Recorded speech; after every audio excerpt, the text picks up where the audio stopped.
आगे चलते हैं। कुछ उपाय भी बता दें सांसारिक जीवन के। चलिए सांसारिक जीवन का एक उपाय आप लोगों को बता देते हैं। शरीर शुद्धिकरण पे बात करते हैं। शरीर शुद्धिकरण के लिए 2-3 चीजों को अगर ध्यान में रखा जाए तो बहुत सारी बीमारियों से छुटकारा मिल सकता है। सबसे पहले तो यह जानना बहुत जरूरी है कि जो शरीर है ये भी हमें स्थूल लगता है, लेकिन सब कुछ है सूक्ष्म ही। सूक्ष्म भी क्या, नाद। सब कुछ नाद ही है। नाद से ही सब कुछ बना है, जो भी प्रकट होता है। और सब कुछ मानसिक ही है। ये जितना भी आप देखते हैं, जितने भी अनुभव आप ले पाते हैं, सब कुछ मानसिक है। हमारा जो मन है ये बहुत शक्तिशाली है। बहुत शक्तिशाली कहना भी बेकार है। अगर ये कहा जाए कि मन ही सब कुछ है तो कोई अतिशयोक्ति नहीं होगा। मन ही सब चीज का कारण है। नंबर 1, मन से ही सब कुछ है। और मन जो है वो बहुत शक्तिशाली है। बहुत असीम असीम शक्तियां हैं। बस हमें मन की शक्तियों को के बारे में पता नहीं है और हमें उन शक्तियों का प्रयोग करना नहीं आता है। अब मन की ही शक्तियों का प्रयोग आज मैं बताऊंगी कि शरीर शुद्धिकरण में कैसे कर सकते हैं। सबसे पहले स्थूल तल पे मैं 2-3 उपाय बताती हूँ, फिर उसके बाद में मन पे बताऊंगी। सबसे पहले तो शरीर में अगर मोटापा है तो उसे कम कर ले। अब जैसे करना है वैसे करें। डेली आधे घंटे वॉक करके, दौड़ लगा के। अब वॉक भी टहलने वाली नहीं करनी है, तेज तेज वाली। गर्म पानी का सेवन करें, फैटी चीज न खाएं। क्योंकि जो मोटापा है ये बहुत ही बेकार होता है। सारी बीमारियों की जड़ मोटापा ही होता है। तो अगर मोटे हैं तो उसको, जो एक्स्ट्रा फैट है, ओवरवेट है, उसको खत्म करना शुरू करें। सबसे अच्छा उपाय जो मुझे लगता है दौड़ने का और वॉक करने का है। क्योंकि इससे जो हम रिड्यूस करते हैं फैट को, वो दोबारा जल्दी नहीं आता है। योगा है। रात का खाना 5:30 से 6 के बीच में खा लें। अगर आपको 9-10 बजे सोना है तो। अगर आप 8 साढ़े 8 बजे सो जाते हैं तो 5 बजे तक जरूर खाना खा लें। रात का खाना बहुत हल्का खाएं, जो कि पचाने में दिक्कत ना हो शरीर को। और अगर रोटियां खा भी रहे हैं, नहीं रह सकते हैं बिना रोटियों के, तो बहुत चबा के खाएं कि शरीर को ज्यादा मेहनत ना करनी पड़े। हमारी आंतों को जितना ज्यादा हो सके चबा के खाएं। अगर रोटी ही खानी है तो उसे मीड के खाएं, मतलब ग्रेवी में या दाल में, रस में।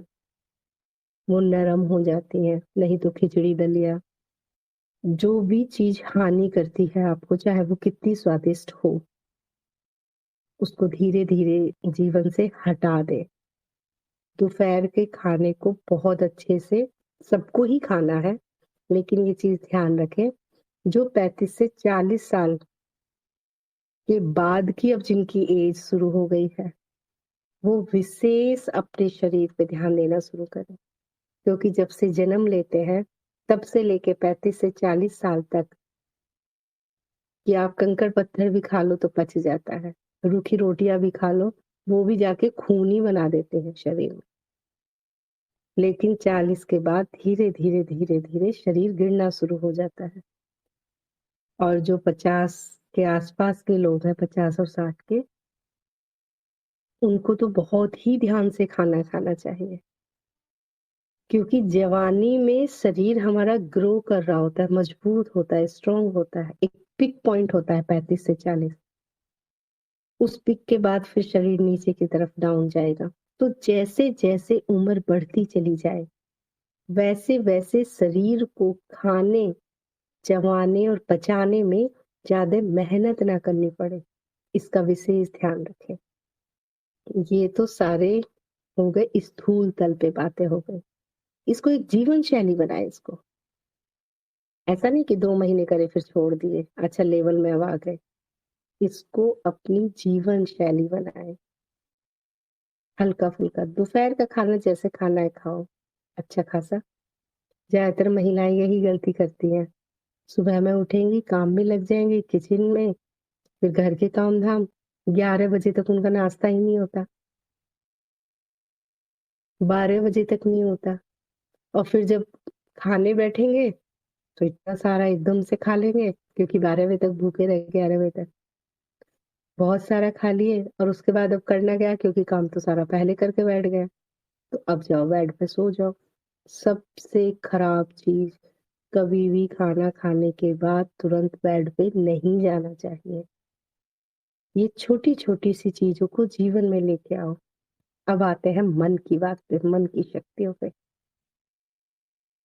जिसको अपनी मन की शक्तियों का पता है, उसमें कोई शंका नहीं है कि हाँ, मन शक्तिशाली होता है। होता है, पूरे जगत का निर्माण जो कर रहा है चित्त, यही तो शरीर का भी निर्माण कर रहा है। आपको अगर आप बीमार हैं, कोई बीमारी आपके शरीर में है, आपको संकल्प लेना है कि ये बीमारी धीरे-धीरे ठीक हो रही है। बस इतना सा।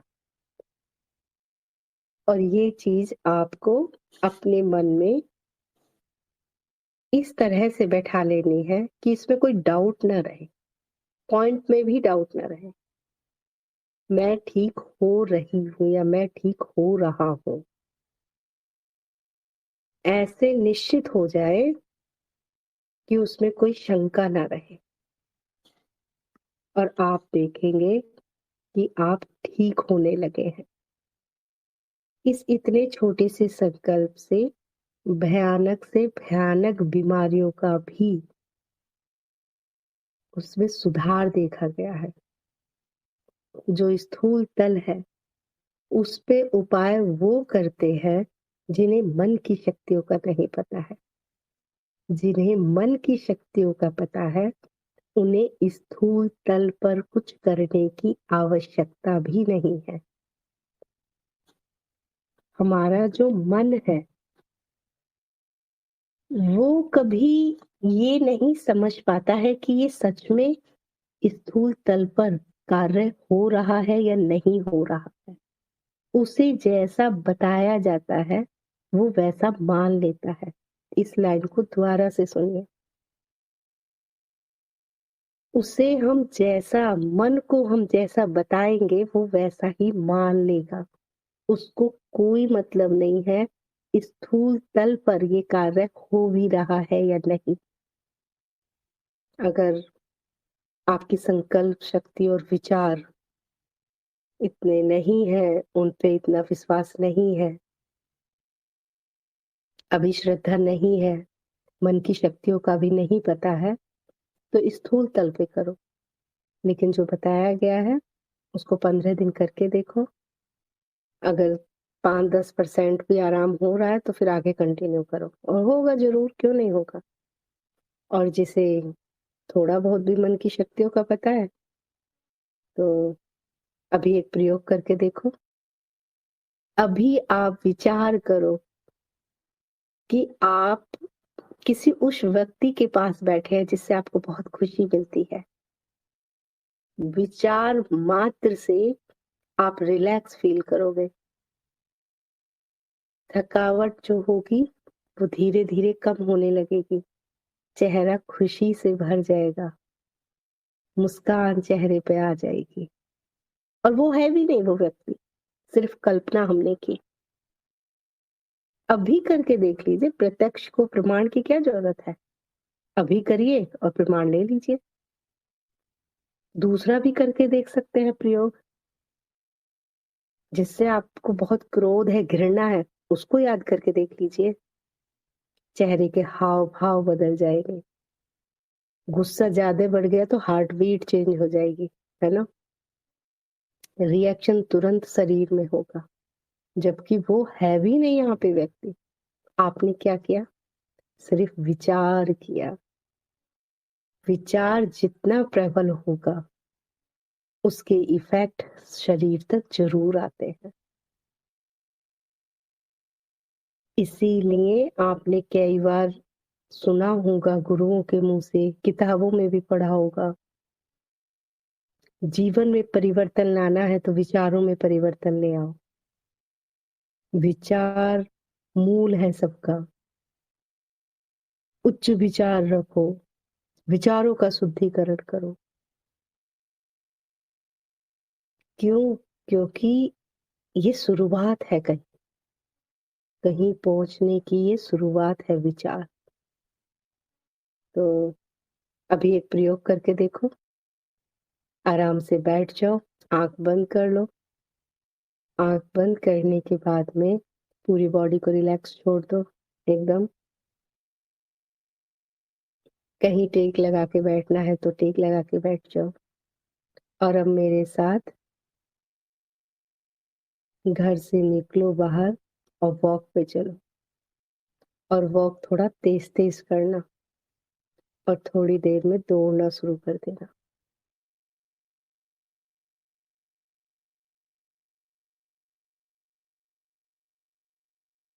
और तेज।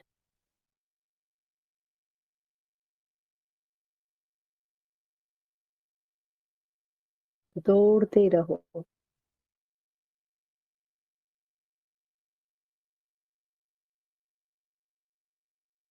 रुकना नहीं है, थकना नहीं है, धीमी रफ्तार नहीं करनी है। मेरे साथ चलो, दौड़ो।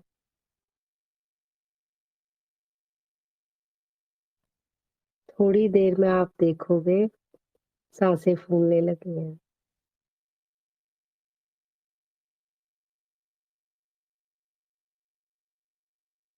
अब धीरे धीरे आंख खोलिए और अपना अनुभव बताइए। हाँ, किया होगा, क्योंकि मन बहुत मूर्ख है ये। जितना समझदार है उतना ही मूर्ख भी है ये। अभी हम कहीं नहीं गए हैं, उठ के एक जगह ही बैठे हुए थे। कल्पनाओं में दौड़े हैं, सांस फूलने लगी है। और कुछ के साथ तो ऐसा भी हुआ होगा कि मैं तो दौड़ ही नहीं सकती, या तो मैं तो दौड़ ही नहीं सकता, मैं दौड़ू कैसे? देखिए, दौड़ू कैसे? सिर्फ कल्पनाओं में दौड़ना है। कितना स्ट्रॉन्ग स्मृति बैठ गई है कि हम कल्पनाओं में भी नहीं दौड़ सकते। क्या स्मृति बैठ गई है? क्योंकि मैं शरीर से बीमार हूँ, मैं बूढ़ी हो गई हूँ, मैं चल भी नहीं सकती, मेरी उम्र हो गई है। ये स्मृति इतनी गहरी बैठ गई है कि कल्पनाओं में भी दौड़ने के लिए कहा तो वहां पे भी अड़चन आ रही है। तो जिसको इस विधि का प्रयोग करना है, इस विधि का भी प्रयोग कर लीजिए। आराम से बैठ जाइए। ठंड बहुत है, बाहर कहाँ जाओगे इतनी ठंड में वॉक करने। बैठो, रिलैक्स हो, कल्पनाओं में वॉक करके आओ। आधे घंटे कंटिन्यू। और अगर कल्पना शक्ति इतना नहीं है स्ट्रॉन्ग कि जो आप सोच रहे हो वो सत्य नहीं लग रहा है, तब आलस नहीं करना है, तब सच में आधे घंटे वॉक पे जाना है। और फैट को कम करना है, शरीर को स्वस्थ करना है। ये बहुत बड़ी बहुत बड़ा सूत्र आज मैंने आप लोगों को दिया है, ये मन की शक्ति का। इससे आप कुछ भी कर सकते हैं। आप रजाई में बैठे बैठे योगा भी कर सकते हैं आधे घंटे। उसका भी उतना ही प्रभाव होगा जितना हम स्थूल तल पे करते हैं तब होता है। और सबसे अच्छा तो है, कल्पनाओं में दृढ़ कर ले कि मैं ठीक हो रही हूँ या मैं स्वस्थ हूँ। अनीता जी कहती है गर्माहट भी आ गई है। दौड़ने से ना। हाँ, सांसें बहुत गहरी हो गई हैं। देखिए कितनी नई चीज आप लोगों को पता चली आज मन की शक्ति की। मन बहुत शक्तिशाली है, लेकिन इसको मूर्ख भी बनाया जा सकता है। बस हमें पता नहीं होता, हमें इतना ज्ञान नहीं होता। तो आज जो आपको बताया है, शरीर की शुद्धिकरण ज़रूर करें, ये बहुत मूल्यवान है। क्योंकि शरीर का जो कष्ट है, जब इसमें कष्ट आता है ना, तो मैं अनुभव करता हूँ, ये उड़ जाता है दिमाग से। इसको स्वस्थ रखना बहुत ज़रूरी है। ये मंदिर है एक ये मंदिर है और आप उस मंदिर के परमात्मा हो, ईश्वर हो। तो इसको साफ-सुथरा करके रखना बहुत ज़रूरी है। ठीक है? अगर जो आज मैंने बताया मन की संकल्प शक्ति से शरीर का शुद्धिकरण, अगर आप लोगों को पसंद आया हो तो ज़रूर बताइएगा। इतनी अच्छी-अच्छी बातें हैं तो थ्योरी में क्यों बना के रखना इनको? प्रैक्टिकल लेके आओ ना जीवन में, तभी तो आपका अनुभव आपका होगा। क्या पता मैं यहाँ बैठ के ऐसे ही बोल रही हूँ। हाँ, मुझे भी तो आप प्रमाणित करोगे ना। जब ये आपका अपना अनुभव बन जाएगा, तो ये एक प्रमाण बन जाएगा कि जो इन्होंने कहा वो सत्य है। तो अपना अनुभव लो, जी। अपना प्रमाण लो। इसी तरह से अगली बार फिर हम ज्ञान चर्चा में आध्यात्मिक विषय के साथ में कोई एक सांसारिक विषय फिर उठा लेंगे। इसी के साथ ही आज की ज्ञान चर्चा को हम यहीं पे समाप्त करते हैं। आप लोग आए, इतने प्रेम से सुना, उसके लिए आप सभी का बहुत-बहुत धन्यवाद।